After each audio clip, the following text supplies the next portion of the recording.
Después del almuerzo, con nuestro siguiente panel, creo que vamos a hablar de uno de los temas políticos incluso más complejos de los últimos meses en Colombia, que tiene que ver con la implementación del punto 4 del acuerdo en La Habana. ¿Qué está pasando con esa implementación que tiene que ver con la sustitución de cultivos de coca?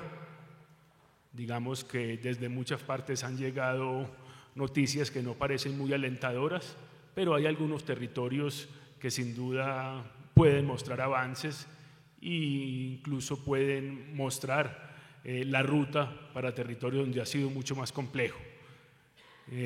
Para eso nos acompañan entonces Eduardo Díaz, que es el director del Programa Nacional Integral de Sustitución de Cultivos, Amanda Camilo, que viene de la Ruta Pacífica, y Juan Carlos Garzón de la Fundación Ideas para la Paz, que presentó hace poco un informe de en qué va la sustitución. No sé si empezamos con un caballito de batalla que ha sido difícil de mover y que ha sido, digamos, uno de los argumentos claves de quienes se han opuesto, de quienes han criticado esa posibilidad de sustitución, y es el tema de fumigación. Colombia va a cumplir cerca de 6 años, si hay aumento de cultivos ilícitos en este año 2018, se cumplirán entonces 6 años de aumento consecutivo desde 2013, y desde muchas partes se dice que la suspensión de la fumigación ha sido la gran culpable de ese aumento de cultivos. Hay algunas evidencias que parecen negarlo, pero ha sido muy difícil dar la pelea contra esa herramienta que para muchos es infalible. No sé si empezamos por ahí con una opinión sobre el tema. Aquí vamos a intentar hacer una metodología distinta, sin presentaciones de cada uno de los panelistas, sino que vamos a intentar hacer una charla, una conversación a partir de preguntas, y creo que vamos a tener entonces intervenciones un poco más cortas. No sé, creo que le corresponde a usted, Eduardo, ser el primero, obligatoriamente. Bueno, en primer lugar, gracias. Es un placer estar aquí con todos ustedes. Sobre el tema, pues la evidencia muestra que el tema de la fumigación y la aspersión aérea, pues evidentemente donde se fumiga se destruye, pero más allá de la destrucción de unas plantas, en este caso de coca, el país entre el año 2000 y el año 2013, 14, aquí me corregirá Juan Carlos, que es más conocido del tema, fumigó algo más de 1.600.000 hectáreas. El costo de fumigación es altísimo, según un informe del Ministerio de Justicia está en el orden de los 73 millones de pesos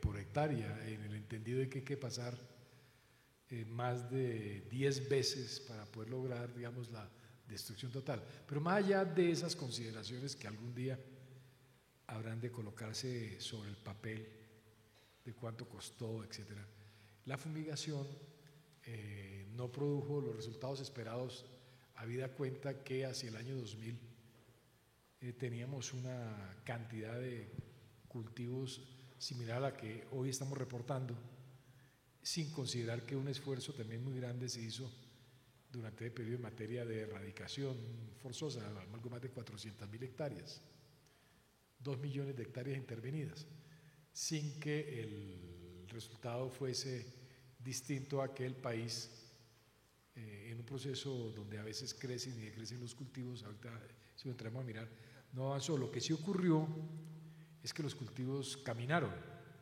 los cultivos se ubicaron, muchos de ellos,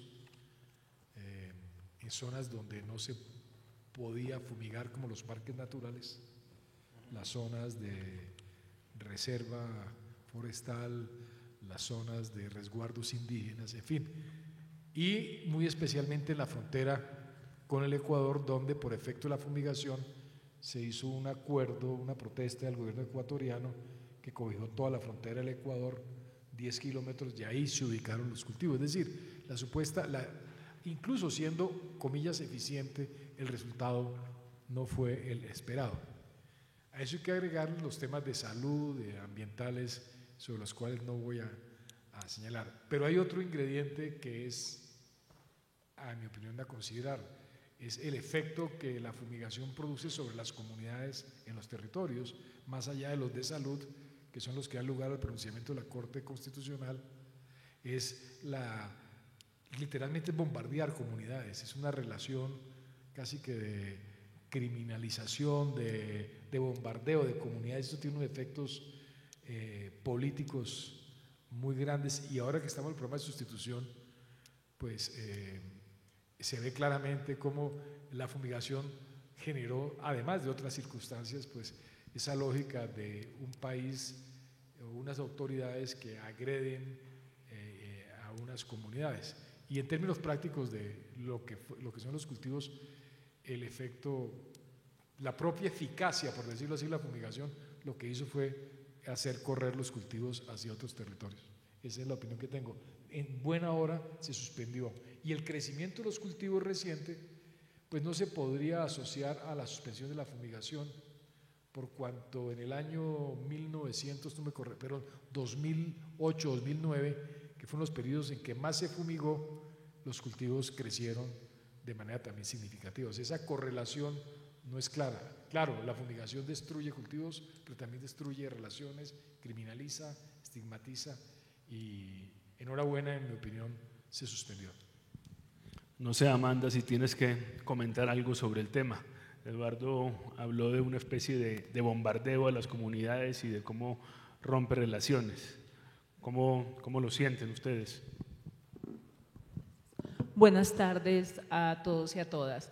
Pues a mí me parece interesante lo que está planteando Eduardo con respecto a todo el tema de las fumigaciones, crecimiento de los cultivos de hoja de coca, el tema de frontera, pero considero también que allá hay unos elementos que en el marco de avanzar en esta construcción de una paz estable y duradera, creo yo que es importante también empezar a tocarlos, empezar a trabajar sobre ellos. Y quisiera mencionar aquí que ha sido, pues yo vengo desde el departamento del Putumayo, uno de los departamentos que ha sido bastante afectado por el conflicto armado, también ha tenido una dinámica bastante interesante de estudiarla en el marco de los cultivos de uso ilícito y especialmente el cultivo de hoja de coca, y también todo el tema cultural, el tema del abandono estatal también en el territorio y cuáles son como esas posturas que hemos ido encontrando de la población con respecto al tema de la hoja de coca, pero también las posturas de las mujeres con respecto a eso, ¿no? Entonces quisiera como retrotraer un poco en el marco de la historia de lo que Eduardo está planteando, y es que el tema del cultivo de la hoja de coca en el departamento del Putumayo y desde la perspectiva y las miradas de las mujeres, podemos decir que aunque de alguna manera han estado las mujeres muy relacionadas con ese tema de trabajar o estar al servicio del cultivo de la hoja de coca, más desde la cocina, más desde el tema de aportar en esta línea, es también introducir en la conversación de que el tema de la hoja de coca en el departamento ha dejado desesperanza, ha dejado dolor, ha dejado guerra, y algo que es muy interesante que lo trabajamos nosotras y que nos permite mucho decir que si se avanza en el tema de la implementación de los puntos del acuerdo, sería muy importante para nosotras las mujeres, y es que el tema de la coca, pese a todos los años que lleva, ha ido dejando un ejercicio de feminización de la pobreza, de dolor, de guerra, y que las mujeres lo dicen en diferentes espacios, de que no ha sido una oportunidad de desarrollo ni una oportunidad económica para las mujeres y sus familias el tema de la coca. Y aquí entra otro elemento que es muy importante mirarlo y lo trabajaban en la mañana, y es en el marco de toda la implementación de este punto del acuerdo, ¿cierto?, cómo se está trabajando. Uno, la sustitución. Dos, no se está tocando con fuerza los otros dos pilares, el uno que es el consumo, ¿cierto?, como un problema de salud pública, y el otro que tiene que ver con desarticular las redes del narcotráfico, que creo esos tres temas no pueden ir desarticulados uno del otro. Y si hablamos como en términos de avance, la sustitución para el departamento del Putumayo se ha venido haciendo un proceso articulado con lo nacional, lo regional y lo municipal, y se ha avanzado muchísimo en todos los elementos del PENIS. Pero también hay otros temas que entran allí en ese ejercicio y que los iremos conversando a medida que avancemos en este conversatorio, y tiene que ver con realmente ejercicios de desarrollo para el departamento del Putumayo, pero también el tema de seguridad. Muy bien, yo creo que es claro para todo el mundo que esa economía termina siendo muy costosa en vidas, en oportunidades, y que trae sobre todo tragedias que se repiten. No sé, Juan Carlos, si sobre el tema de fumigación que comentamos al comienzo, o si algo de lo que dijo Amanda querés comentar. Pues yo creo que estamos siguiendo la tendencia de lo que muestran las encuestas, con un escenario pues muy factible, que llegue un candidato que tiene en su agenda el tema de la fumigación, ¿no? Entonces ahí la pregunta es, comprendo los argumentos y los comparto en términos de por qué no se debería asperjar, pero la pregunta finalmente es qué vamos a hacer si se toma esa decisión, y eso para qué sirve. Y ahí hay, creo que, preguntas que hacerse. Lo primero es, ¿para qué sirve la aspersión? En la mayoría de las zonas donde ahora hay cultivos, realmente no se podría asperjar. Por ejemplo, en parques naturales no se puede asperjar. En territorios indígenas no se puede asperjar. En comunidades negras no se puede asperjar. Donde haya fuentes de agua no se puede asperjar. Donde haya recursos no se puede asperjar. O sea, hay un montón de condiciones que yo creo que si los candidatos cogieran un mapa y le aplicaran ley segunda a la aspersión, eso va a ser una fumigación quirúrgica. Francamente, esa herramienta tendría muchas más limitaciones de las que tuvo hace unos años. Primer punto. El segundo punto es, ¿de dónde va a salir la plata? Porque lo que ha dicho Estados Unidos es que ellos no están dispuestos a volver a montar el programa que tenían hace unos años, que era muy costoso, y que para que la aspersión sirva hay que hacerla de manera intensiva, lo cual requiere muchas avionetas con unos costos altísimos. Entonces yo dudo mucho que Colombia, además ahora en vacas flacas, tengamos la capacidad fiscal de montar un programa de aspersión. Entonces digamos que esas promesas electorales son preocupantes. Incluso legalmente tendría sus problemas después del fallo de la Corte, ¿no? Claro, además tendrían que solucionar todo el tema legal. Pero déjenme que haga un poco de abogado del diablo, y es, francamente hay unas zonas en donde el Estado no está haciendo casi nada, en donde casi ni el Estado puede entrar, y es ahí donde los cultivos están subiendo de manera importante. Si uno, por ejemplo, toma los 11 municipios que concentran el 50% de la coca que concentraban en el 2016, y le aplica eso, ¿cuánto se erradicó forzosamente en esos lugares? ¿O cuánto se sustituyó voluntariamente?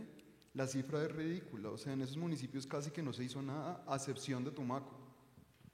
Pero en el Cauca, en Catatumbo y en varios municipios de Putumayo ni se erradicó forzosamente, ni se sustituyó todavía voluntariamente. Y llevo este argumento a lo siguiente, Pascual, y pues para tener este debate en términos prácticos, es si nosotros no pensamos en opciones realistas para esos territorios, finalmente una alternativa realista para esos territorios, la opción de la aspersión va a seguir saliendo. Lo que quiero decir es que nuestra responsabilidad no solamente es pensar en buenos argumentos para que no se asperge, sino que creo que hay un debate pendiente en términos, entonces, ¿qué hacemos en esas zonas? ¿Cuál es la alternativa? Porque básicamente en esos lugares la fuerza pública no puede entrar. Vaya, entre al Catatumbo a ver cómo le va, o vaya a erradicar a Putumayo, o vaya, entre a Cauca a erradicar forzosamente, y ahí es cuando los más conservadores dicen, pues la aspersión es muy útil para el Estado. O sea, estoy haciendo el abogado del diablo, es útil para que el Estado no tenga que ir, sino que manda un avión y tiene un fenómeno controlado que otra vez vuelve a aparecer en el tiempo. Pero creo que ahí hay una pregunta pendiente, y es, ¿qué es lo que va a hacer el Estado con esos territorios? ¿Cuál es la perspectiva realista? Porque ese es el debate que vamos a enfrentar, yo creo que en los próximos 4 años. Bueno, yo creo que ahí hay una pregunta obligada para Eduardo, y es si, como dice Juan Carlos, en esos 10, 11 municipios que concentran la mitad de las hectáreas de coca no se ha hecho nada. Si hay un territorio tan definido, tan pequeño, entre comillas, donde está buena parte de la coca, ¿por qué ha sido imposible entonces llegar ahí? Bueno, yo tendría que señalar lo siguiente. Yo no comparto la idea de que no se ha llegado. Primero, porque el programa de sustitución lleva 10, 12 meses de que se estructuró. Entonces, pretender que en 10, 12 meses se resuelva un problema que se ha incubado y crecido durante 30, 40 años, pues eso es lo que suena débil, es decir, no darle la oportunidad a un proceso. Ahora, eso no significa que no haya zonas que sean más difíciles que otras, pero bueno, yo le diría a Amanda, yo no me voy a tomar la palabra sobre el Putumayo, pero en el Putumayo el proceso ha avanzado con seriedad y es un proceso sólido. Eso no significa que todo el mundo vaya a sustituir voluntariamente, porque aquí no solamente tenemos campesinos que están abocados a esta situación por múltiples circunstancias, sino también hay otros intereses de por medio. Es decir, aquí donde hay un cultivo de coca, no digamos mentiras, hay quien lo compre, y ese quien lo compre, la coca no es propiamente doña Teresita de Calcuta. No, hay unas redes criminales y los resultados están a la vista. Hay regiones donde el tema, evidentemente, no hemos podido avanzar como hubiéramos deseado avanzar, pero no significa que no hayamos avanzado. Y estas regiones, algunas de ellas, dos de ellas las ha mencionado Juan Carlos. Una es en el Catatumbo, pero con todo y ello hemos avanzado en el Catatumbo. En zonas como la región de Caño Indio, en Tibú y sus alrededores, y el municipio de Sardinata, hemos avanzado. Y avanzado significativamente con la voluntad de las comunidades. Hoy, por ejemplo, teníamos programado iniciar unos desembolsos para sostenimiento de las familias, tanto en la zona de Caño Indio como en la zona de Sardinata, y no lo pudimos hacer. Pero no lo pudimos hacer no porque la gente no lo quisiera, sino por unos factores que no dependen de nosotros. Esa es la confrontación que por el control de esos territorios tiene unas fuerzas que se lucran o se nutren, entre otras, de los ingresos que de ahí devienen. Y en el Cauca, a nosotros nos sacaron de un municipio que se llama El Tambo, a los programas de sustitución, nos corrieron en el 2016, cuando estamos haciendo las primeras de cambio, aprendiendo, los sombrereros. Esa fue la razón que nos llegó. Que los sombrereros les mandan decir que no sigan entrando aquí a hablar con la gente. Y después averiguamos que los sombrereros eran del cartel de Sinaloa, o decían ser. Entonces, esos son los retos que hay que enfrentar. Y por supuesto en eso, comparto con Juan Carlos, no hay que ser ingenuo. Pretender que todo se va a resolver a las buenas, pues no es cierto. Es decir, y en eso recojo lo que dice Amanda, el tema hay que mirarlo en todas sus dimensiones. Hay que mirar el tema de cómo se combaten las redes criminales. La sustitución voluntaria es muy importante en términos de las conversaciones, los acuerdos con las comunidades, pero en algunos territorios esa posibilidad se ha visto frustrada por situaciones que tienen que ver con la presencia de intereses que quieren hacerse a esos territorios que anteriormente ocupaba las FARC. Pero yo no querría dejar la impresión, ya para ir terminando esta pequeña intervención y no tomarme la palabra, que el programa sí ha llegado a los territorios donde está la coca. Un programa donde se ha desarrollado con mayor fuerza o con menor fuerza, porque en todos los territorios son distintos.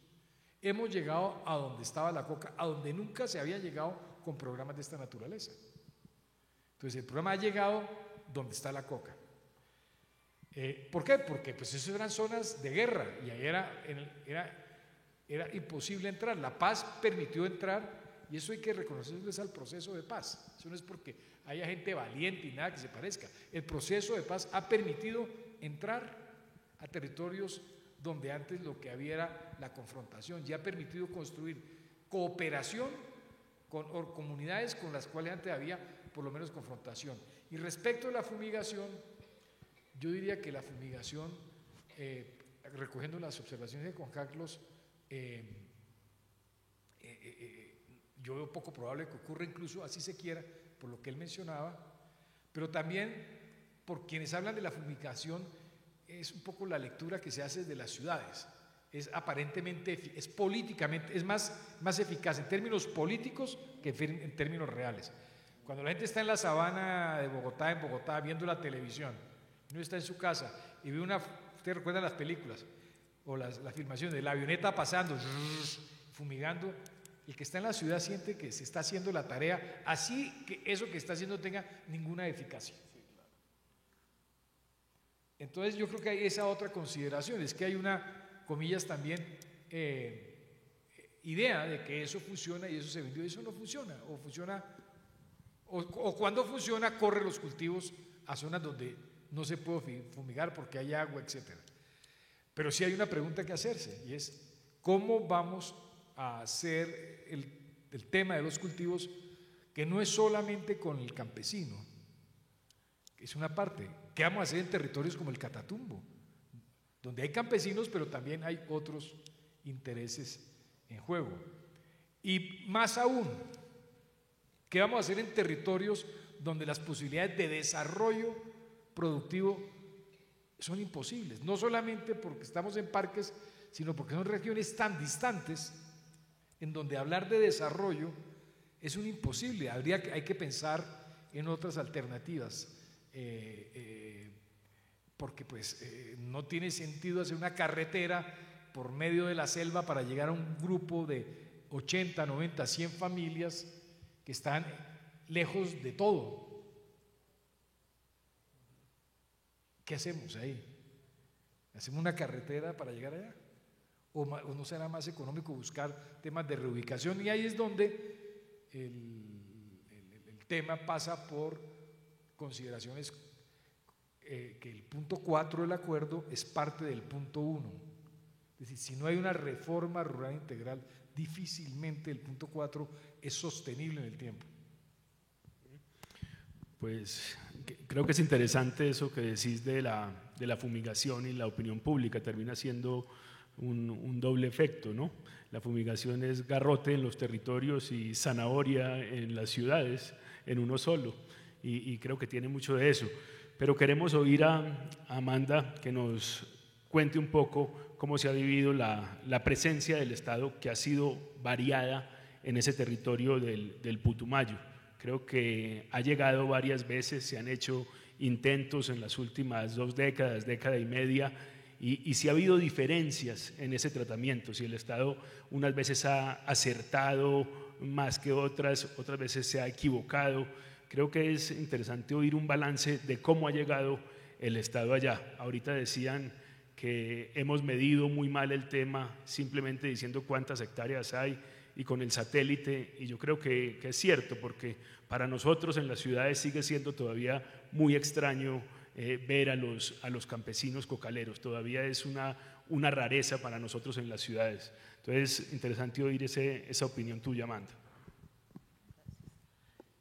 Mira, como 3 elementos creo yo que puedo colocar aquí en esta conversación que tenemos, y es primero de cara a lo que decía Juan Carlos, ¿no? O sea, ¿qué va a hacer el gobierno? Yo creo que esa pregunta no puede ser una pregunta que el gobierno debe echar en saco roto, aunque ya pues Eduardo ha estado conversando, pero yo sí creo que como el mismo acuerdo de paz tiene un enfoque territorial, yo creo que allí hay unos retos extremadamente grandes para el Estado. Y en este momento, de cara a estas contiendas electorales que tenemos, de cara a que hay una incertidumbre grande, quién va a llegar a la presidencia y todo eso, creo que ahí hay unos riesgos latentes que el gobierno se tiene que ver evocado a hacer unos estudios y unas propuestas que de alguna manera caminen de la mano con las necesidades territoriales. En los territorios, y Putumayo de Ende no es la excepción, creo que hay algo que el gobierno debe potencializar mucho y son todos estos espacios organizativos que de alguna manera están jugando un papel supremamente importante en esa construcción de la paz territorial, en esa facilitación del diálogo entre los territorios y lo nacional, los territorios y la institucionalidad, porque de alguna manera toda esta organización social ha ido permitiendo en las bases que se vuelva de manera lenta, pero que se vaya recuperando de alguna manera parte de la confianza en la institucionalidad, porque es que cuando no hay confianza en la institucionalidad los riesgos son más grandes. Avanzando, digamos, en estos elementos que yo quiero colocar aquí en el conversatorio, tenemos también, digamos, con el tema de las fumigaciones. Realmente, aunque pueda verse como una forma de terminar con los cultivos de uso ilícito, yo creo que hay experiencias que se pueden medir con unos resultados nefastos. Por lo menos recuerdo, nosotras hicimos una movilización en el año 2003 que le denominamos fumigación igual miseria, y hay unas investigaciones al respecto en donde había mucha más resistencia en ese momento a la gente dejar el cultivo de hoja de coca y menos de esa manera tan fuerte como era a través de las aspersiones aéreas, mirando que esas aspersiones aéreas de alguna manera y la sustitución forzada estaba llevando a consecuencias más graves como muchas más víctimas de minas antipersonal, mucho más despojo de tierra, abandono, todo el tema de la frontera, qué estaba pasando y qué sigue pasando y por qué la frontera entre Colombia y Ecuador hay que ponerle cuidado.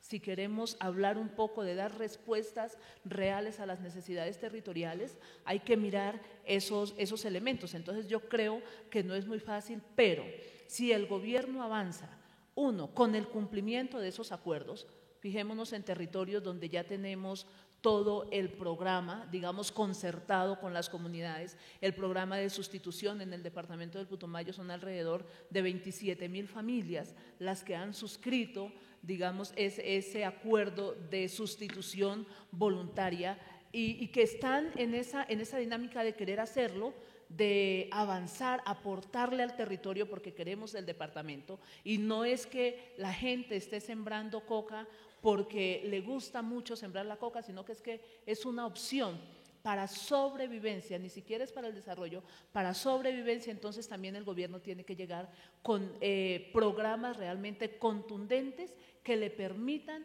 a la población de estos departamentos saber que va a poder subsistir, que no va a tener que seguir articulado a esto ilícito para poder sobrevivir. Pienso yo que eso es importante, y además mirar que también la gente empieza un poco con mucha preocupación porque se han firmado unos proyectos piloto, y en el marco de esos proyectos piloto, fijémonos la zona corredor Puerto Vega-Teteyé en el departamento del Putumayo, entonces hay unas demandas muy fuertes porque ese proceso va demasiadamente lento. Entonces la gente dice, si es un proyecto piloto y los resultados no están siendo tan efectivos en los tiempos como se quisiera, ¿qué va a pasar con estas 27.000 familias si todas están en el marco de querer sustituir, ¿no? Entonces yo creo que ahí hay una serie de elementos muy importantes que tenemos que seguir conversando. Wanda, pero se ha ganado confianza. Vos dijiste ahora que bueno, se ha dado un cambio después de 2003 de fumigaciones. ¿Vos sentís que se ha ganado confianza en el último año, en los últimos 2 años? Claro, mira que en el 1996 se da toda esta revolución del movimiento cocalero en el departamento del Putumayo, todas esas contradicciones entre los campesinos y la institucionalidad, después toda la entrada, digamos, del paramilitarismo y todo lo que eso significó para el departamento del Putumayo, pero en este momento creo que hay confianza y además de la confianza hay una esperanza de que no es a través de los cultivos de uso ilícito, y además podemos mirar la confianza no solamente para los pobladores del departamento del Putumayo, sino para foráneos que también van, porque el departamento del Putumayo tiene cosas mucho más valiosas, ¿sí? Que el petróleo y la coca, tiene cosas mucho más valiosas, tiene ecosistemas bellísimos de conocer. Miramos que la gente va llegando y el ecoturismo puede ser una de las alternativas que se está mirando para el desarrollo en el departamento del Putumayo. Miramos también cómo hay mayor movilidad de la fuerza pública, de la misma policía a través de los territorios, o sea, ya los encontramos como andando un poco más con tranquilidad. Entonces consideramos que la implementación del acuerdo, todo este acuerdo de paz, sí ha traído una confianza, digamos, en la institucionalidad. El reto está para que la institucionalidad no deje perder eso que la comunidad ha ido ganando.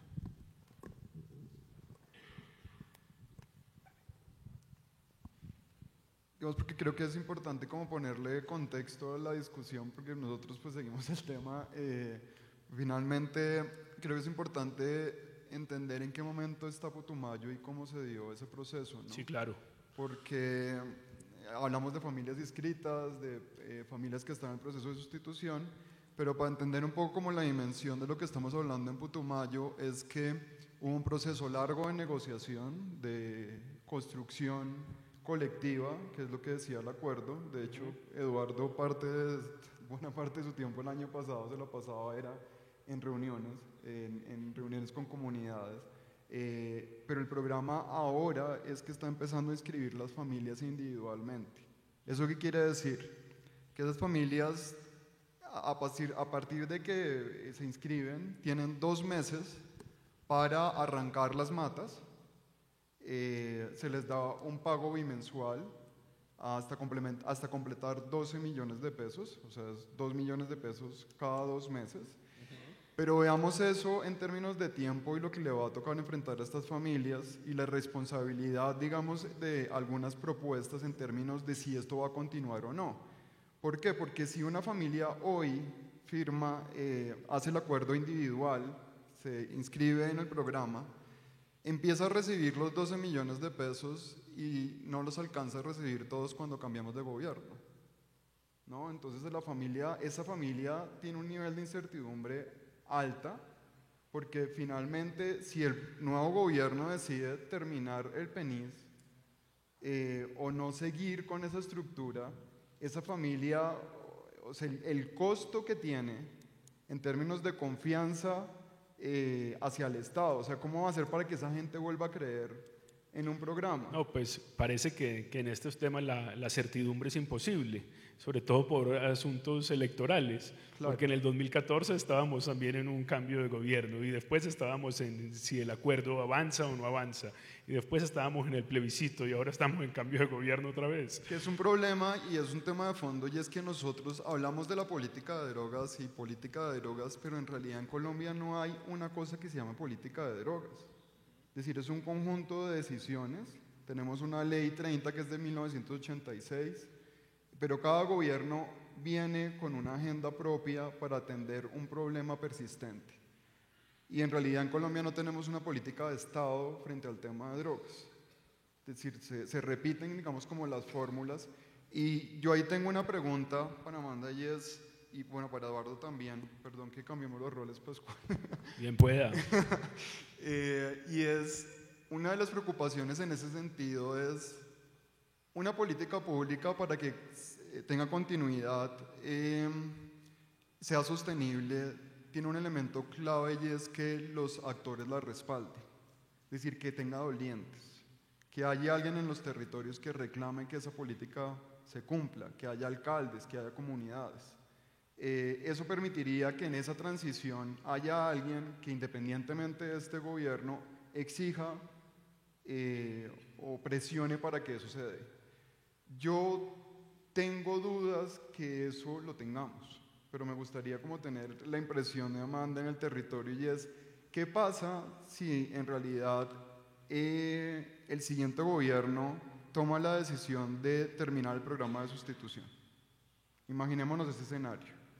¿Tenemos realmente una coalición, una masa crítica que respalde lo que se ha hecho? Yo doy mi opinión. Yo pienso que parte de la incertidumbre que hay es que la sustitución, yo no tengo muy claro que tenga esos dolientes. Y termino con una idea, y es una cosa muy difícil, porque particularmente este programa compite con unos incentivos de legalidad. Sí, es cierto que las comunidades no quieren seguir en la coca, pero también es cierto que en esos territorios hay actores que están presionando porque haya coca. Y nosotros tuvimos una oportunidad, un periodo de tiempo, una ventana de tiempo que en realidad no se aprovechó. Es decir, nosotros no estuvimos preparados para la transición, esos territorios no han sido ocupados por el Estado. ¿Pero crees que se acabó esa ventana de tiempo, esa ventana de oportunidad se acabó? Claro, y ahora, por ejemplo, los homicidios en las zonas donde está el PENIS han venido subiendo. En esos municipios el homicidio sube cuando la tendencia en los municipios que no tienen coca es que el homicidio baje. Entonces yo sí quisiera saber cómo en el territorio, cómo en ese escenario de respuesta frente a un giro en la política de drogas, si es que hay algo que se llame así, y específicamente en el programa de sustitución. Bueno, mira, yo creo que ahí hay como dos elementos a tener en cuenta, ¿cierto? Uno que es muy importante, y con las bases, con la gente campesina, se está haciendo un trabajo bien importante, y sobre todo que se está avanzando en toda esta cultura de la pedagogía y en el tránsito de lo ilícito a lo lícito, que eso es muy importante. Pero el riesgo no ha desaparecido. Si no se le cumple a las poblaciones, la gente vuelve, ¿sí? Y vuelve precisamente porque tiene la necesidad de sobrevivir. No vuelve porque de pronto ya es un hábito de estar cultivando la coca, sino porque necesita sobrevivir. Y si no hay programas contundentes, obviamente vamos a volver a tener esa situación, esa dificultad. Y en el marco de ¿qué estamos haciendo, digamos, territorialmente como para proteger lo que hemos avanzado y para que esto no reverse? Uno, impulsando mucho el tema que las organizaciones conversen constantemente con la institucionalidad. Todo el tema de la incidencia desde el comité asesor, ¿cierto?, territorial, desde el mismo CAT, están convergiendo muchos sectores, y yo creo que eso es muy importante. Y terminamos de tener una mesa de trabajo en el marco del comité de paz, los comités territoriales de paz, departamentales de paz, de convivencia y reconciliación, y allí en el marco de esos planes de trabajo de estos comités se está articulando todos estos compromisos que van quedando en estas actas, el acta del 19 de noviembre, si la memoria no me falla. Entonces, si hay diferentes sectores respaldando y monitoreando estos acuerdos que estamos haciendo, estamos avanzando, pero realmente el riesgo es muy latente, que si no hay una respuesta institucional, la gente se devuelve. Bueno, sí, es un tema que hay que abordar con realismo, pero yo no soy pesimista como tú, yo soy optimista. Voy a decir por qué. Claro, lo deseable es que el proceso de paz se hubiera firmado hace un año antes, hubiéramos tenido más tiempo. Digamos que los tiempos con que hemos contado han sido muy apretados, supremamente apretados. A eso agregarle la capacidad de quienes quieren hacer trizas, no el programa de sustitución de cultivos PENIS, que se llama así, el nombre más feo del mundo, sino los que quieren hacer trizas del acuerdo de paz. Ese es el punto, es cómo hacer trizas el acuerdo de paz. Y los riesgos que tiene el programa de sustitución son los mismos riesgos que tiene el acuerdo de paz, así de sencillo. ¿Qué estamos haciendo para proteger el proceso? Primero, el Putumayo es un buen ejemplo. La semana entrante va a haber una reunión de lo que Amanda llama el CAT. Uno empieza a manejar siglas y la gente no sabe. Lo cierto es que, para ilustración del auditorio, nosotros no solamente junto con las comunidades hemos hecho un esfuerzo por procurar una movilización ordenada para construir, que son las reuniones que hemos hecho, que al principio fueron muy conflictivas, es más, todavía lo son, a veces hay peloteras que sale uno ahí pues y le dicen a uno hasta botija verde, ¿sí? Pero sin detrimento de ello ha habido un diálogo y hemos venido construyendo confianza. Y eso no solamente ocurrió en el Putumayo. Yo les quiero contar hoy, por ejemplo, que en Tumaco, en medio de las dificultades que hay una zona en la Alto Midi frontera, donde está el tal Yayo, el Guacho, donde las comunidades retiraron la coca, las comunidades del Consejo Comunitario. La dificultad que tenemos, ¿sabe cuál es, Pascual? No hemos podido verificarlo porque no hemos podido entrar con Naciones Unidas a verificar que la gente retiró la coca, pero la gente ya la retiró. En Tumaco, en la zona de carretera en Tumaco, y aquí que está una miembro de la policía, unos miembros de la policía, compañeros de ustedes, de antinarcóticos, en la zona de carretera nos dijeron, bueno, Eduardo, ya hicieron el acuerdo, ya la gente retiró la coca, vamos a pasar a erradicar lo que quede. Y a los 2 días me llamó el coronel Roa, me dijo, oiga Eduardo, lo felicito, no hay una mata de coca, la gente cumplió el compromiso. En Briceño, Antioquia, más o menos unas 600 hectáreas de coca, quedaron 4 hectáreas de coca, no agrupaditas sino dispersitas, de 600. O sea, la gente está cumpliendo y la gente está comprometida con este proceso. La pregunta de Juan Carlos es ¿cómo lo protegemos? Yo creo, y ahí voy a ir al CAT, el famoso CAT. Nosotros hemos, en el marco del acuerdo de paz, el gobierno nacional sacó un decreto, una ley de la República que crea la institucionalidad del programa de sustitución. Es decir, y es una institucionalidad con participación de las comunidades, pero con carácter legal. Claro, hay gente que se pasa la ley por donde sabemos, pero hay una institucionalidad. Nosotros partimos de la base de que eso es vinculante y es obligatorio.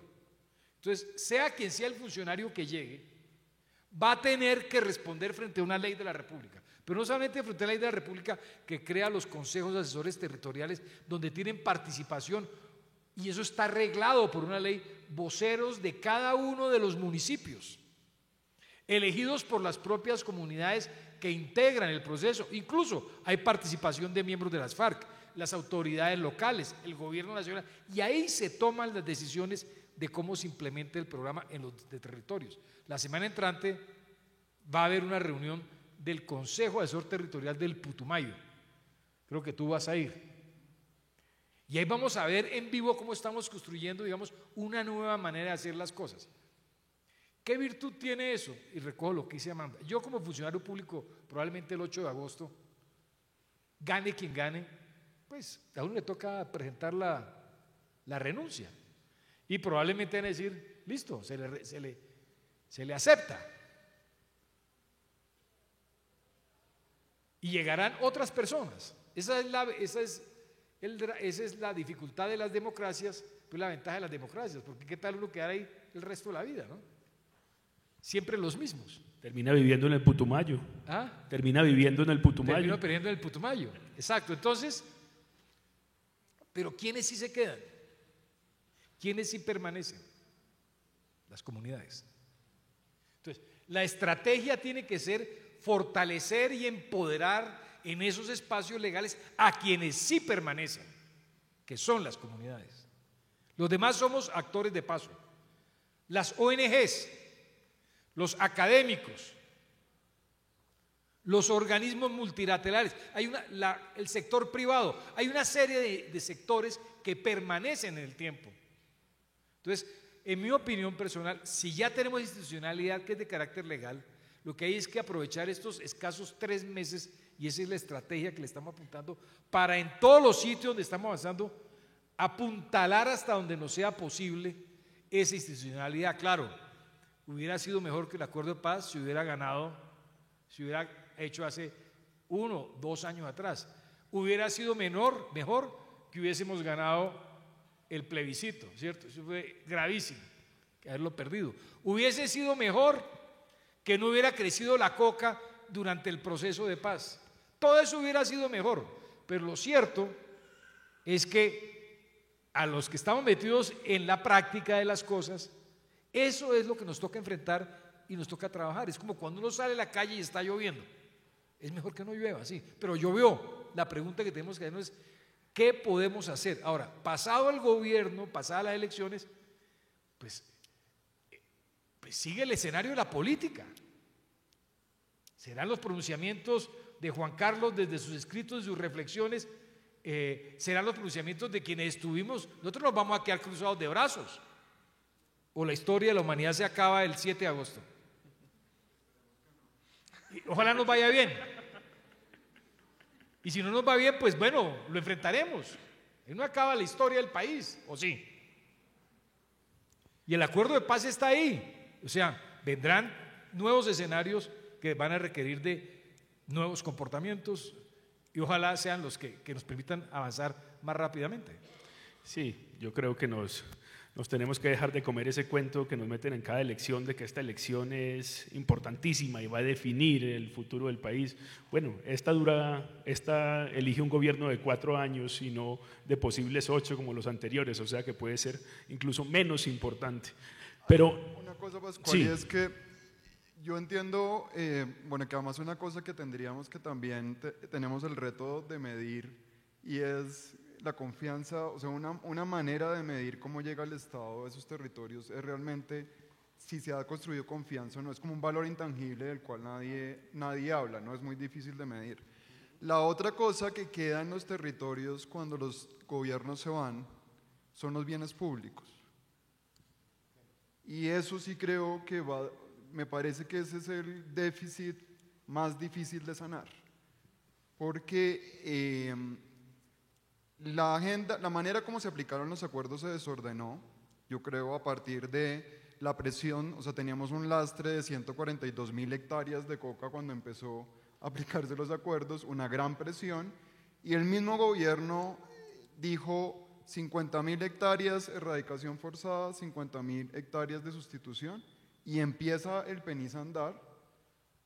6 meses más tarde empieza a operar efectivamente el PEDET, haciendo reuniones, y lo que tuvimos ahí fueron como esfuerzos dispersos con el programa de vías terciarias 50-51 y unas obras de pequeña infraestructura que en realidad eran insuficientes en 2 sentidos: en términos de victorias tempranas, pero el segundo en generar unas condiciones básicas en esos territorios.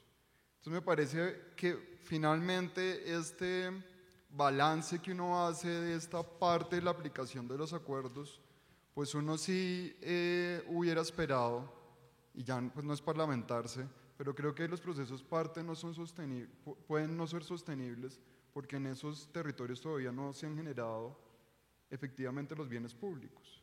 Y si ahí no hay bienes públicos, pues la capacidad de que esos territorios se desarrollen es remota, y que las matas vuelvan a aparecer, pues ellas no aparecen espontáneamente, pero que siembren otra vez es mucho. Entonces yo creo que una de las cosas que sí deberíamos tener como prioridad de lo que se debe hacer en esos territorios es la agenda pendiente, es una agenda de bienes públicos para esos territorios, es una agenda de vías terciarias, es una agenda concreta de desarrollo, porque lo que tenemos pendiente es hablar menos de la agenda antinarcóticos y tenemos que hacer mucho más énfasis en cómo vamos a hacer para que esas regiones se integren, porque no han estado integradas.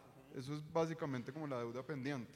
Bueno, yo quería que mencionáramos un poco el tema de las FARC. Eduardo mencionó ahorita los combatientes, excombatientes que van a algunas reuniones, y antes de la firma del acuerdo se dijo mucho, están creciendo los cultivos porque hay unos incentivos para la gente viendo qué va a pasar después de la firma del acuerdo. Parece que esos incentivos terminaron, pero los cultivos siguieron creciendo en algún momento, y no sé si sobrevaloramos el papel de las FARC en esa sustitución, si creímos que las FARC tenía un papel muy importante que cumplir ahí, que iba a ser una ayuda muy fuerte, que eso eran sus territorios de base y que las FARC iba a ser un aliado muy importante del Estado. No sé si ese aliado ha resultado tan efectivo como creía el gobierno y como creíamos algunos en la opinión pública. No sé, Eduardo, ¿cómo ves vos? Y Juan Carlos, ¿cómo ves vos? Amanda, también en el territorio, ¿cómo se ha visto esa ayuda, si se quiere, o ese aliado que parecía muy importante de las FARC? Hay una canción famosa, que es esta canción del título Ni contigo ni sin ti, ¿no? Es como, y eso es la sustitución y las FARC. O sea, era muy difícil empezar este proceso sin las FARC, pero una vez se montan las FARC, empiezan también a ser un problema para el proceso, desde mi perspectiva. Nosotros desde la Fundación hemos sido muy críticos no muy críticos, pero hemos hecho observaciones del papel que tienen las FARC en la implementación del programa. Y nos parece como que era necesario para entrar a esos territorios donde no se podía entrar, pero francamente, y Eduardo, aquí podemos tener una discusión, yo siento que parte del retraso en algunas decisiones y de por qué se demoró en implementarse el PENIS era porque las cosas habían que concertarla con las FARC. O sea, había protocolos, habían documentos de entrada al terreno que las FARC se demoraban 1 mes y medio, 2 meses en revisar. Entonces, ¿cómo podíamos hacer un programa sin las FARC? Pero una vez cuando empieza a andar el programa, pues finalmente ahora ¿qué hacemos con las FARC? Que terminan ahora siendo un partido político, además. Y creo que ahí es la pregunta. Yo veo muy difícil, nosotros hemos recomendado, yo entiendo la posición de Eduardo, pero me parece que el papel que ha tenido las FARC ha sido algunas veces también una piedra en el zapato para el proceso de sustitución. Bueno, yo creo también un poco que estaba esa expectativa de que fuese más rápido, como con menos dificultad, pero también hay unas realidades. Seguimos con el tema de las realidades en los territorios, ¿sí? Y las realidades en los territorios las podemos mirar un poco a la luz de cómo operaban los territorios con la presencia de las FARC, ¿cierto? Bajo presión, con manuales de convivencia, ¿cierto? Con políticas de cuánto se cultiva, a quién se vende, cómo se distribuye. Salen las FARC, ¿cierto? Las comunidades también se sienten que ya no tienen, digamos, esa presión directa, entonces se sienten con autonomía diferente para tomar sus decisiones. Pero también hay otra realidad que yo creo que no podemos desconocerla acá, y es que quedaron residuos de las FARC, que así se hayan desmovilizado, después decidieron devolverse, no sé si a tomar armas o no, pero decidieron devolverse, y entonces eso también introdujo otra nueva dinámica de disputas del territorio. Y en esas nuevas dinámicas de disputas del territorio, insisto, no se ha trabajado con mucha fuerza, o al menos yo no conozco que se esté trabajando con mucha fuerza el tema de las redes del narcotráfico. Porque es que si no se está atacando las redes del narcotráfico, obviamente el espacio que tenían las FARC, pues lo están ocupando otros, que les interesa el tema del cultivo de la hoja de coca, sí, para el narcotráfico. Entonces creo que eso tendríamos que mirarlo y desarrollarlo un poco más. Y de cara a lo que plantea Juan Carlos, ¿cierto? Que es muy importante que queden esas agendas de los bienes públicos, esas agendas que obviamente se tienen que ver muy reflejadas en el punto 1, todo lo que tiene que ver con los PEDET y todo. También es trabajar, uno, a mayor pedagogía con las comunidades. De verdad, en eso el gobierno se ha quedado, creo, un poco corto, y más desde las organizaciones, desde el trabajo veredal, lo hemos hecho como motivando, incentivando, capacitando, formando e informando a las personas, pero también hay otro elemento que si el gobierno no le pone atención es muy lesivo y tiene que ver también con todo el tema de la corrupción, porque el tema de la corrupción también le resta posibilidades reales de atención institucional a las comunidades. Sobre el tema de las FARC, para la ilustración del auditorio,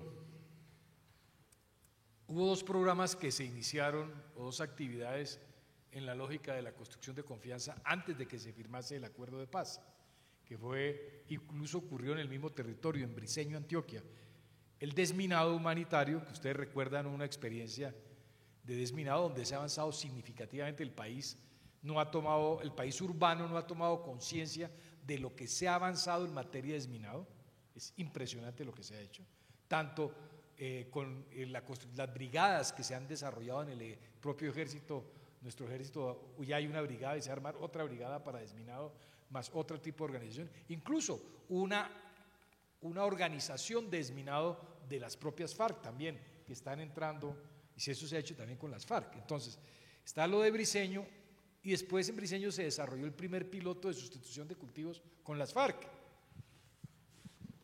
Y entonces nosotros vivíamos con las FARC, los funcionarios vivíamos en la misma, tú estuviste allá también, Juan Carlos ha sido un investigador de terreno, por decirlo de alguna manera. Vivíamos en el mismo sitio, ya aprendimos a trabajar, a conocer, y de ahí salimos cuando se firmó el acuerdo ya y se estableció el PENIS, el programa. Con nosotros siempre hemos trabajado con gente de las FARC, y eso nos permitió, del grupo de trabajo, nosotros, para que les quede más o menos la idea, nosotros somos 92, más 52 de las FARC, ese es el grupo de trabajo del programa. Esos somos. Y de principio hemos trabajado con ellos. Eso nos ha permitido corroborar varias cosas. Primero, han cumplido su palabra de estar en el proceso. Claro, nos permitió llegar, como dice Juan Carlos, fácilmente a los territorios donde estaban ellos. Nosotros entramos de la mano de ellos a los territorios. Claro, ya una persona desarmada, etcétera, ¿no? Y las cosas hay que hablarlas así como con los campesinos. Es decir, el problema yo les debo confesar mi oficio cuál es. Yo soy gerente, yo no soy experto en drogas ni en esas vainas. Yo soy gerente. Esa es mi profesión. He trabajado en Bogotá sin hambre, sin ser nutricionista. Fui ministro de salud sin ser médico. Soy economista. Si yo me defino como gerente, y claro, yo preferí, no le digo pararme ínfulas, pero tomar decisiones solo es rapidísimo, en eso estoy de acuerdo. Si uno tuviera que tomar decisiones solo, es mucho más rápido. Pero cuando las decisiones son concertadas, son construidas, por ejemplo, como lo hicimos en el PNR con las comunidades, o cuando la discusión en el Putumayo no es la decisión que yo tome, sino llevamos, ¿cuánto duramos? ¿Un año?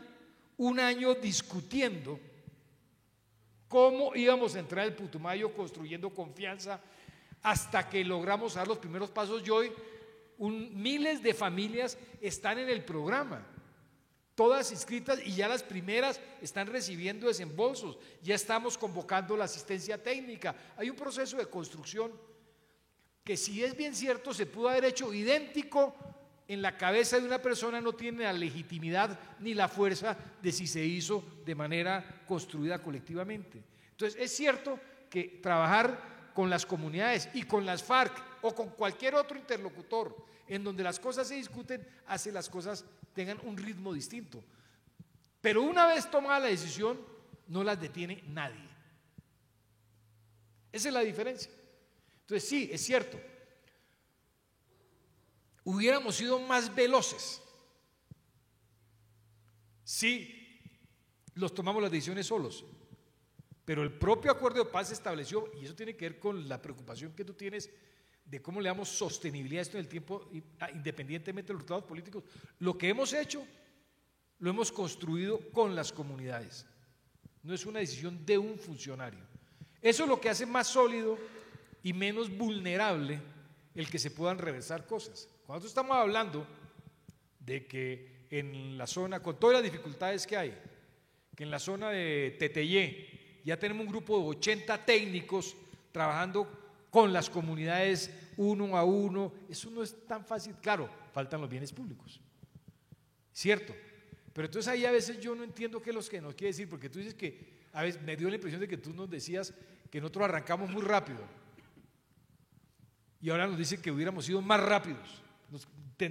Tuve la sensación que me decías que ¿por qué no fuimos adelante? Y ahora me dices que no hubiéramos podido haber ido más adelante si no hubiéramos consultado. Entonces, yo creo que sí, es cierto, hubiera sido mejor entrar todos juntos.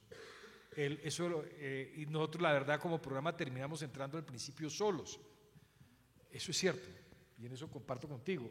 Y empezamos a asumir como programa la presión de las comunidades por lo divino y lo humano, por la tierra, por el tema de las vías, por el tema de la salud, de la educación, porque éramos la primera nueva presencia después del acuerdo de paz del Estado en los territorios, del programa de sustitución.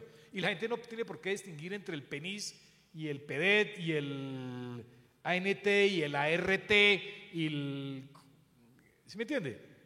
Y el plan marco de implementación. No, la gente, este es el gobierno, punto. El señor Eduardo Díaz es de la presidencia, él le dice al presidente, el presidente da la orden y se hizo. Y resulta que eso no es así. Entonces, yo quisiera para terminar decir que yo sí valoro muchísimo la presencia de las FARC en este proceso. Claro, hay territorios donde ellos no están. Eso que ofrece dificultades, ya son un partido político. Pues eso es lo que estamos buscando, que fuera partido político. ¿O Eduardo, no? Valorás, yo te entiendo, valorás para ese ingreso, para la entrada. No, pero después también. En este momento también. Claro, por supuesto. Siguen siendo. Como valoro la discusión, te lo pongo en estos términos. Yo valoro la discusión con las organizaciones campesinas también.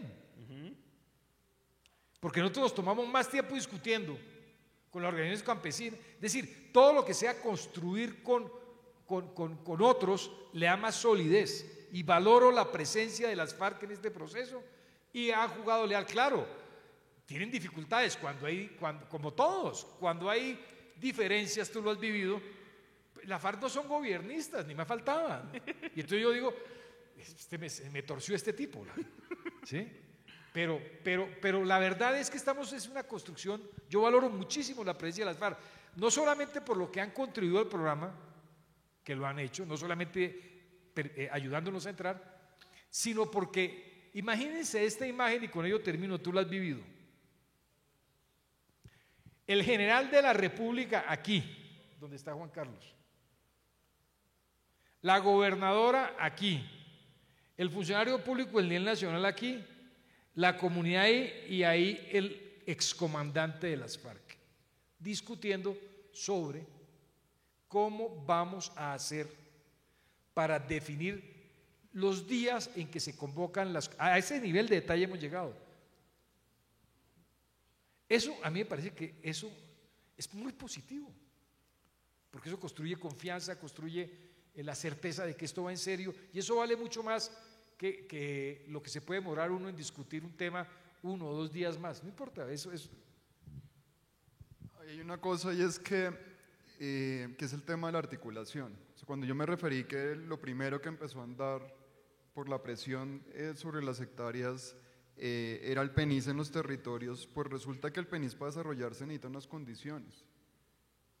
Primero, y necesitábamos articulación en los territorios. Pongo un ejemplo, el PENIS tiene la participación de las FARC como un componente clave, pero el PEDET no. Los PEDET para los PEDs las FARC es un actor más, o sea, no participan en decisiones, no tienen un lugar especial, no un lugar especial, pero no están sentados en la mesa al frente en las reuniones. Y eso es una muestra, digamos, al interior del Estado cómo empezó a funcionar las cosas, y eran las instituciones llegando a los territorios con misionalidades individuales y tardíamente articuladas.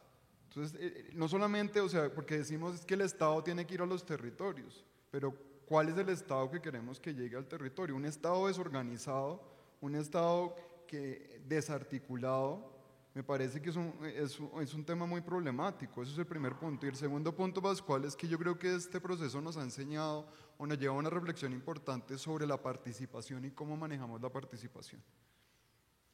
Porque en no pocas ocasiones volvimos a las listas de mercado, que a mí me parece difícil eso, digamos que hay, y yo no estoy hablando del PENIS. Es decir, llegar a una comunidad a preguntarles ustedes qué quieren, qué necesitan, generando unas expectativas en un contexto de recursos escasos. Y yo describo esto, siempre uso este ejemplo, y es que en el tema de sustitución y en la mayoría de las políticas, lo que pasa con el Estado es que tiene un dilema distributivo, es decir, tiene pocos recursos, tiene recursos limitados y tiene que distribuirlos y tiene que decidir en qué se van. Y me da la impresión a veces que el Estado, en lugar de tomar esa decisión, delega ese dilema distributivo y le pregunta a las comunidades, y bueno, tenemos esta plática, entonces ¿en qué la vamos a invertir? ¿Y cuál es el papel del Estado central en el ordenamiento territorial? Con una visión estratégica, que llegue con una visión estratégica al territorio.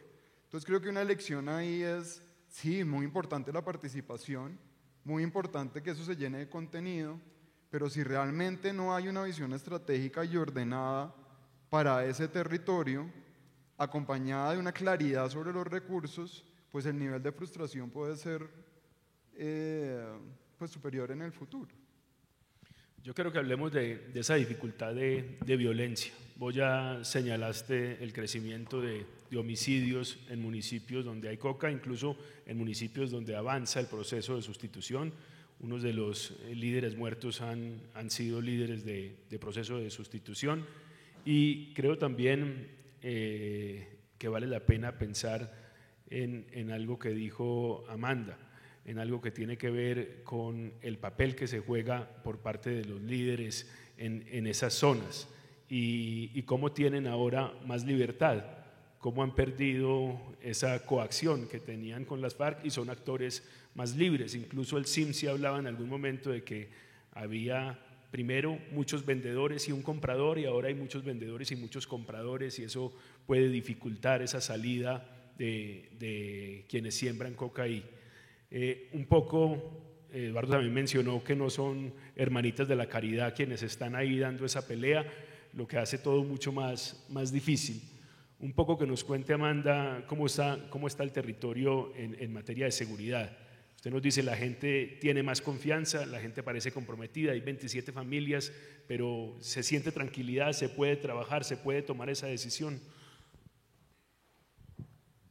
Mira, yo creo que de cara a lo que estás planteando y lo que estamos viviendo en el territorio, no lo podemos ver como que todo sea tranquilidad o como que todo sea zozobra.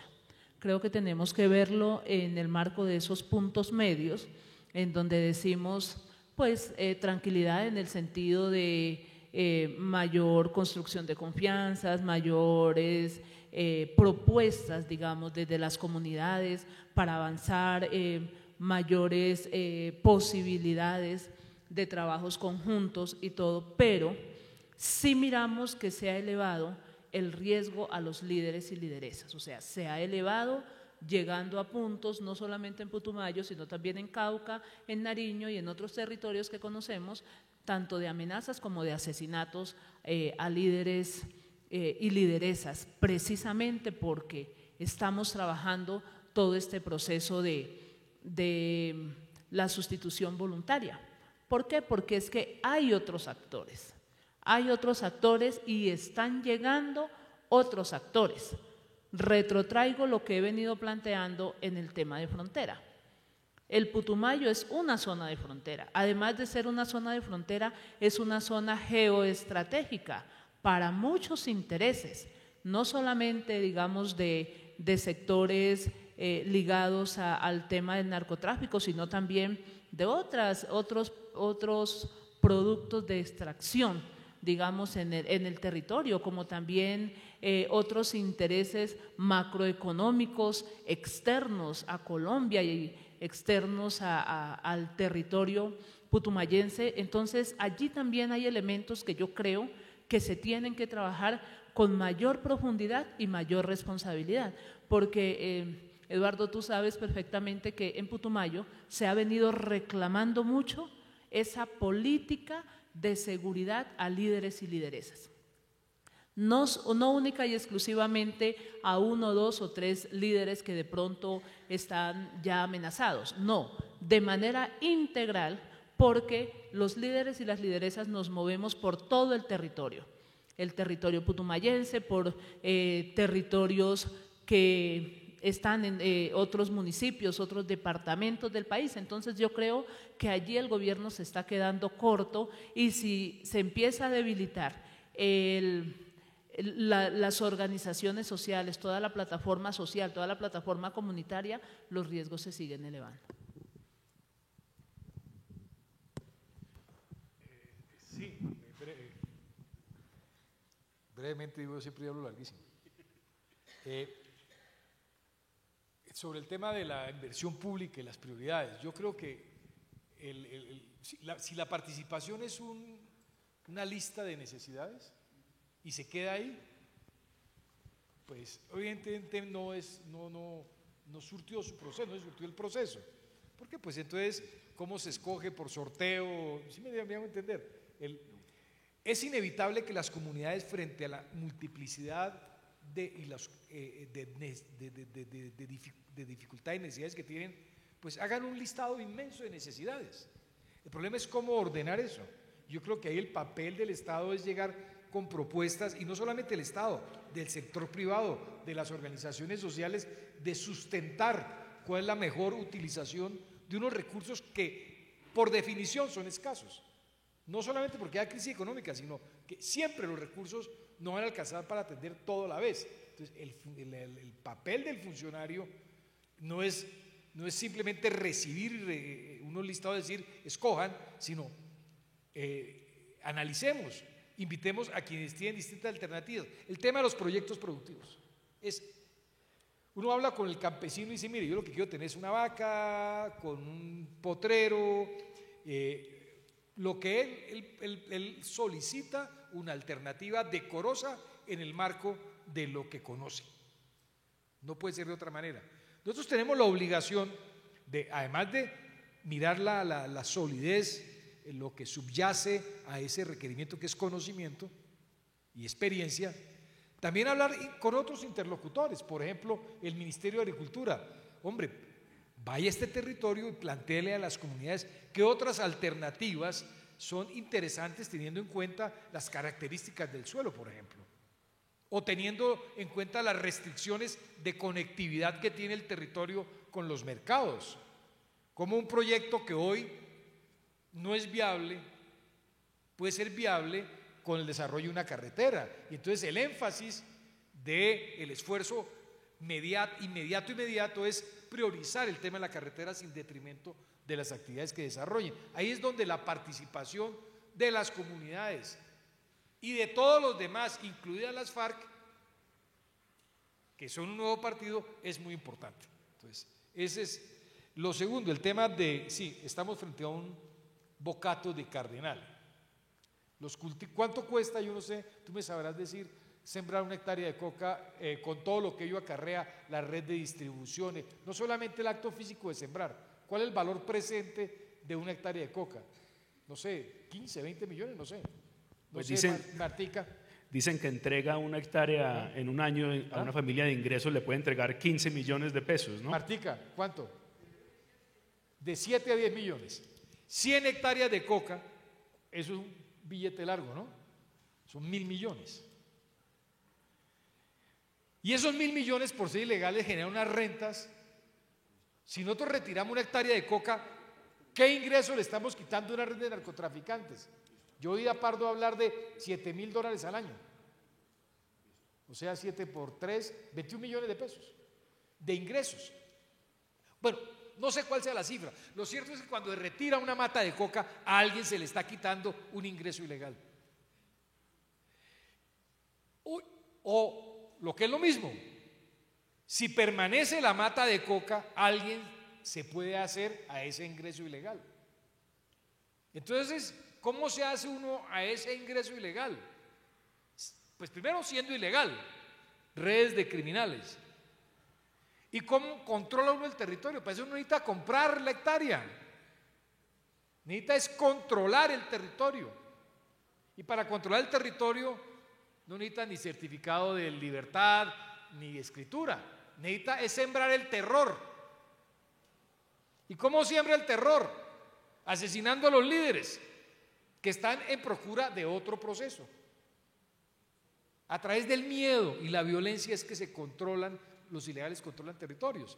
Eso es lo que está pasando. Y eso exige de la fuerza pública, estoy de acuerdo contigo y con todos, necesitamos una presencia distinta de la fuerza pública, que no era la vieja presencia de la fuerza pública que entraba, atacaba y se retiraba.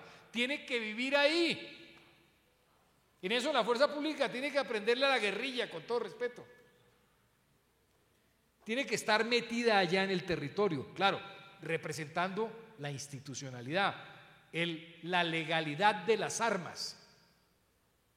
Eso es lo que tenemos que construir. Y eso es lo que el plan Horus que se está implementando está buscando, es cómo garantizar presencia permanente de la fuerza pública en los territorios. Eso es lo que tenemos que construir. No es fácil. Bueno, yo creo que podemos abrir espacio para 2, 3 preguntas para que vamos terminando. Una primera allí.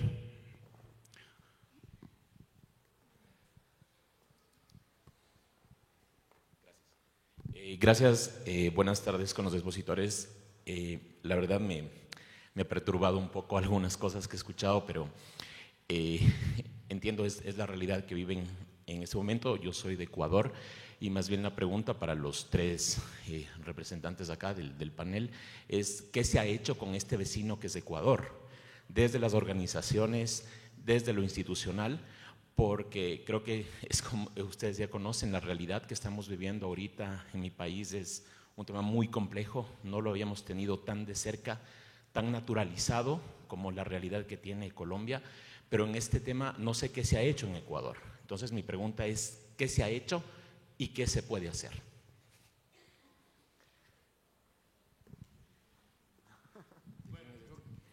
¿Qué se ha hecho en Ecuador?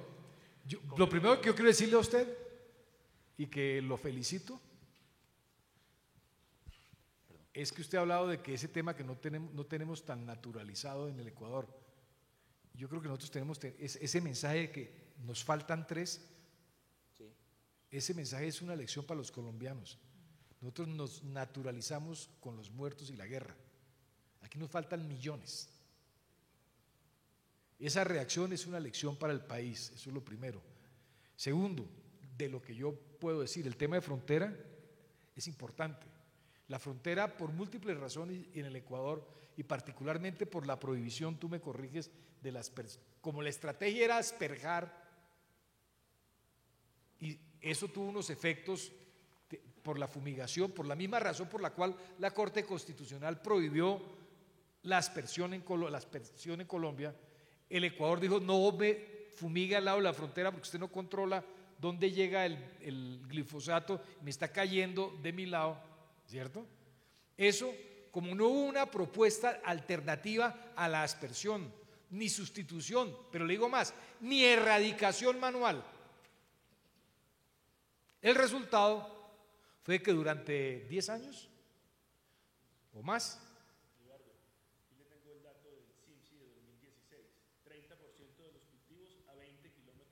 correcto. No se hizo nada, no solamente se dejó de fumigar por el reclamo del Ecuador, sino que no se erradicó. Eso hay que decirlo con todas sus letras. Lo dicho, esos cultivos nos crecieron en las narices. cada vez ahí, que yo sepa, ahí no hubo grandes actividades. Bueno, pero cerrado eso, el otro punto que quiero mencionar, el Ecuador nos da otra lección. No sé si Juan Carlos comparte esa hipótesis, que es hipotética todavía, y es ¿por qué en el Ecuador no hay coca?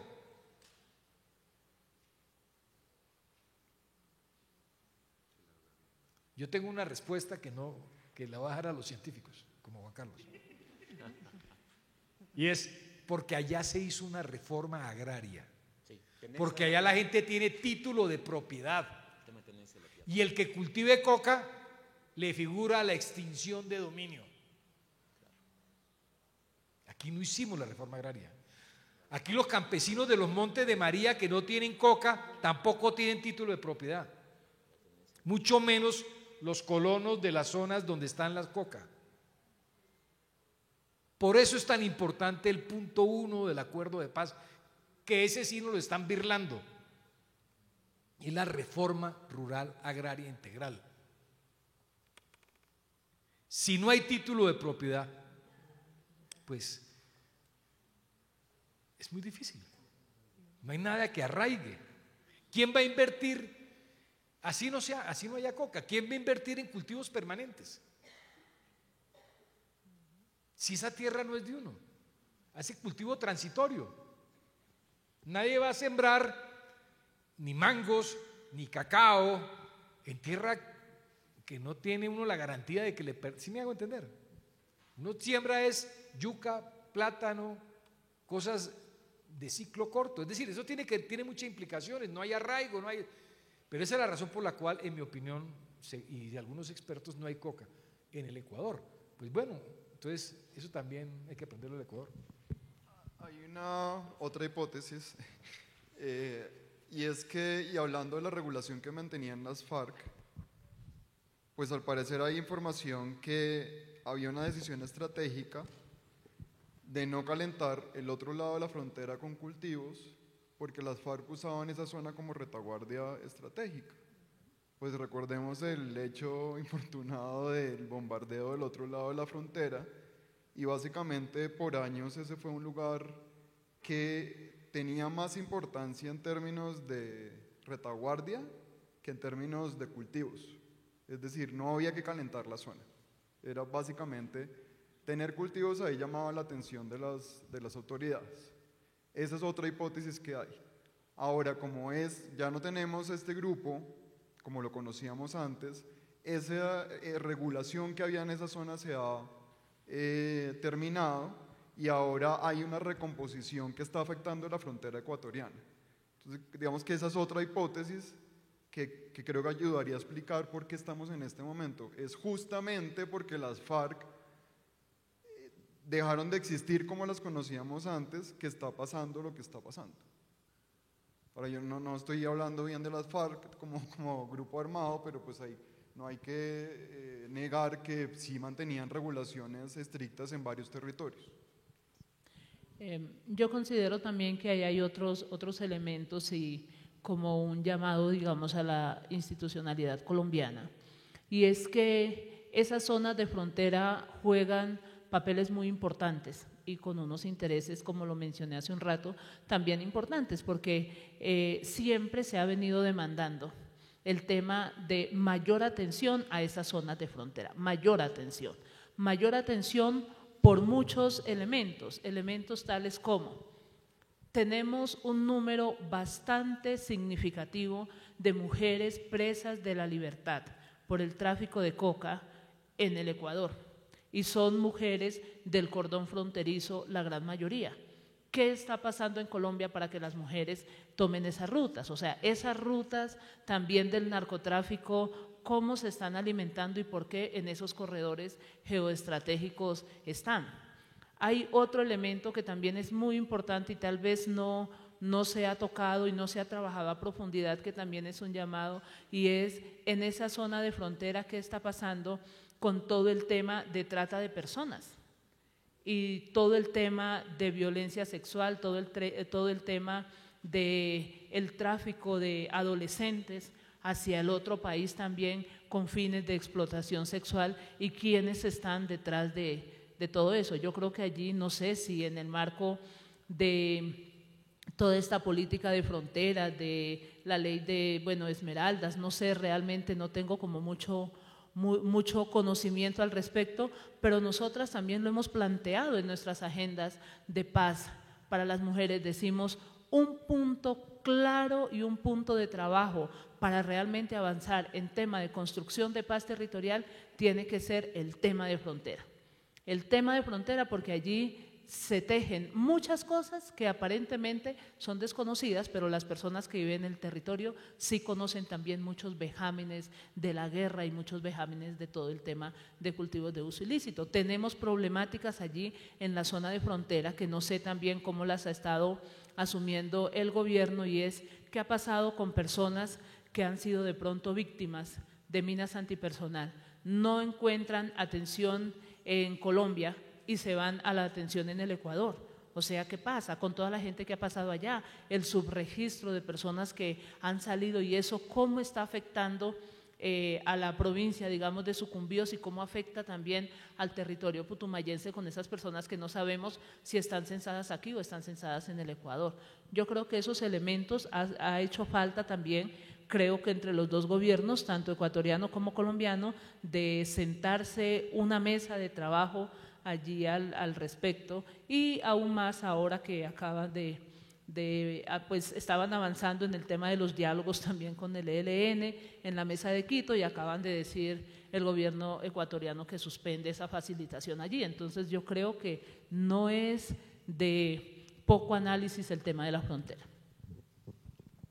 Sí, sin detrimento de lo que dice Juan Carlos, como una de las hipótesis, yo señalaría que esa hipótesis, bueno, no es que la descarte, pero me parece que tiene un sesgo, porque es que el tema de la regulación de las FARC es cierto, o la que tenían las FARC, pero eso a veces suena como a que era por Correa, pero antes del gobierno de Correa, entonces ¿cómo era el maní?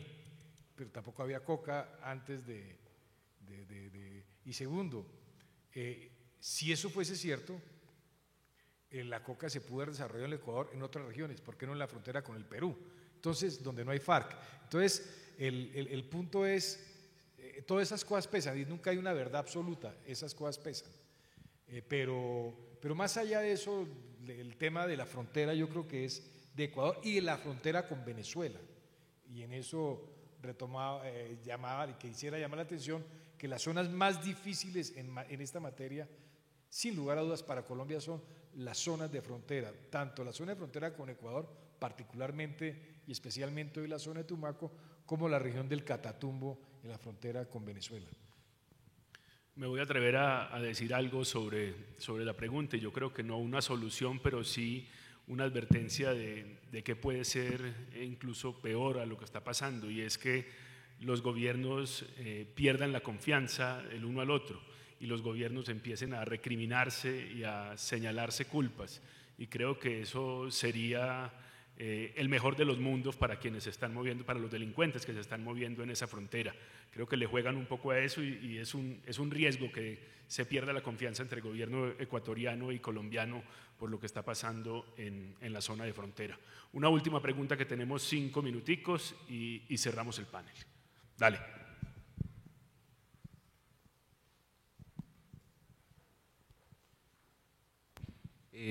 Pues tú mencionabas hace un rato que en todo el proceso de sustitución ha habido un proceso de pedagogía, ¿no? Creo que no solo en términos de sustitución de cultivos, sino también en torno a todo el proceso de paz. Quisiera que por favor profundizaras cómo ha sido este proceso pedagógico en tu territorio, y también desde sus reflexiones propias, en qué se ha quedado corto el Estado y qué creen ustedes o le agregarían a todo ese proceso pedagógico, qué creen que les falta. Mira, directamente consideramos que los medios de comunicación deben de jugar un papel muy importante en todo este proceso del tema de la paz, de la implementación de los acuerdos y de la difusión real del contenido de esos acuerdos. Entonces, el departamento del Putumayo no tiene todas las posibilidades de tener entrada, digamos, tecnológica a todo el territorio.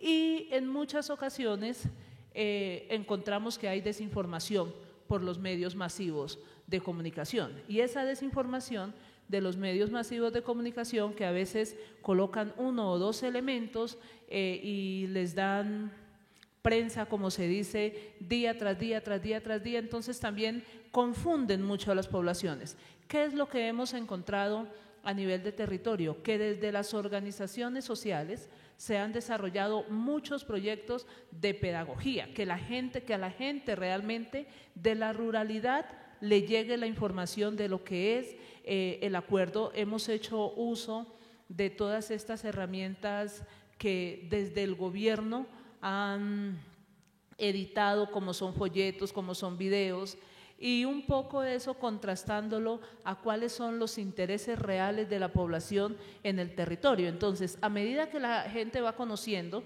que para el departamento del Putumayo algo supremamente lesivo fue que se empezó a difundir el acuerdo única y exclusivamente basado en el punto 4.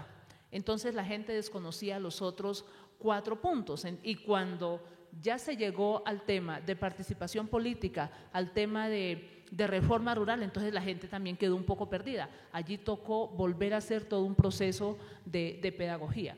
Y con esto no quiero decir que el 100% de la población, que realmente el departamento del Putumayo tiene una población inferior a 400.000 habitantes prácticamente, pero es supremamente rural. Entonces, llegar hasta las comunidades es complejo, pero también es una apuesta clara que tenemos desde las organizaciones sociales. Si la gente está informada, si hay una información real, hay mayores posibilidades de participación y de contribución a los intereses que se quiere para construir paz estable y duradera. Bueno, muchas gracias a nuestros panelistas. Esperemos que este tema de sustitución del que hemos hablado, digamos, lo peor se haya medido antes y lo mejor que ha pasado todavía no haya sido medido y tengamos buenas noticias muy pronto. Muchas gracias a los tres.